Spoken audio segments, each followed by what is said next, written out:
CAN au Maroc, sélection ivoirienne de football.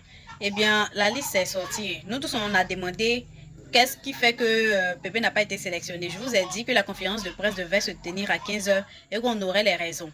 Eh bien, la conférence est terminée. Comme vous pouvez le voir sur l'affiche qui est en arrière-plan, ce sont les raisons qu'a évoquées la Fédération ivoirienne de football pour ne pas convoquer Nicolas Pépé. Mais selon moi, c'est comme le livret à la vindicte populaire en fait.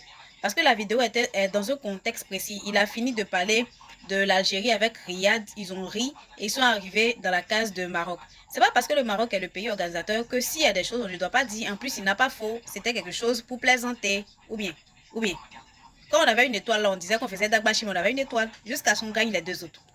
Maintenant, si c'est concernant le cas Alban Lafont aussi, et, qui ne sait pas que Alban Lafont n'est pas ivoirien? Personne. Mais au lieu de se montrer solidaires, ils se sont désolidarisés, ils ne l'ont pas sélectionné pour donner une fois de plus raison à ceux qui ne se considèrent pas comme africains. Et ça, c'est le syndrome des Africains noirs. Le truc, le sentiment, le complexe d'infériorité. C'est ce que la Fédération ivoirienne de football a démontré en ne sélectionnant pas Nicolas Pépé. En plus, la sélection ou les joueurs, aucun n'a fait un message pour soutenir le joueur Nicolas Pépé. Vraiment, c'est désolant. C'est désolant. Si ce n'est pas Villarreal et la Liga qui ont fait des publications pour le soutenir, la Fédération ivoirienne, ses coéquipiers ivoiriens, personne. Vraiment, c'est pathétique. C'est pathétique.